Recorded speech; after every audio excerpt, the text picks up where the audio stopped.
ভাই আজকে সকালে তো আমরা সবাই মোটামুটি আমাদের উপরে আমাদের সুমন শহরে থাকে তো তাই সেও আমরা সবাই এখানে ছিলাম মোটামুটি 2-3 জন। থাকার পরে এখন এই রুমে সে হলো আমি হলো ওয়াশরুমে গেছি সকাল 7টার দিকে। ওয়াশরুমে গেছি, আমাদের কাজের লোক আসছে, তা আমি গেট খুলে দিয়েছি। সে আসছে কাজ করতেছে, আমি লেগেছি ওয়াশরুমে, তা আমাদের সুমন তার রুমে ঢুকছে। তাই এইদিকে আমার মহিলা এসে বলতেছে যে আমার ভাই এই ওইদিকে ধোয়া উড়ে। তা আমি একটু শব্দ পাইছি যে এখন পিছনে শব্দ হয়েছে, বাথরুমে বসি। যখন সে বলছে যে ধোয়া উড়ে, তখন আমি দ্রুত কাজ শেষ করে আজ আগুন ধরে গেছে।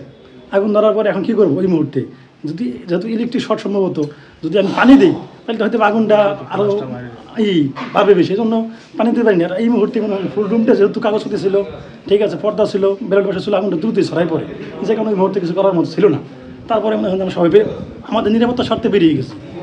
আমাদের যারা ছিলাম সবাই নিরাপত্তা স্বার্থে বেরিয়ে গেছে। বেরিয়ে যাওয়ার পরে আমরা সবাই ফায়ার সার্ভিসকে ফোন দিয়েছি। এই এলি বিত্ত 7টা-7:30 দিকে আমাদের নাইট গার্ড এসে পর্দা টানিয়ে গিয়েছেন এবং আমাদের ক্লিনার উনি পরিষ্কার করে শুনতে পেল যে একটা রুম থেকে কটকট শব্দ আসছে। তখন এই অন্য লোকজনকে ডাকলো এবং তখন থেকেই এই আগুনের একটা রুমে লাগছে। তো ওই একটা রুমের ভিতরে সীমাবদ্ধ রাখা গেছে, যেহেতু সংবাদটা সাথে সাথে পাওয়া গেছে। তো একটা রুমের মধ্যেই আগুন, ওই রুমটার ভিতরে ওটা ছিল হিসাব শাখা, আমরা যতটুকু জানতে পারছি হিসাব শাখা।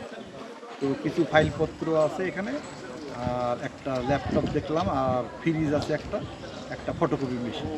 এইটা মানে কীভাবে লাগছে এখন আমরা এটা তদন্ত সাপেক্ষে আপনাদেরকে বলতে পারবো। প্রাথমিকভাবে বোঝা যাচ্ছে না আসলে, যেহেতু ফাইলপত্র আছে, কম্পিউটার আছে, তো আমরা তদন্ত করেই আপনাদেরকে জানাবো।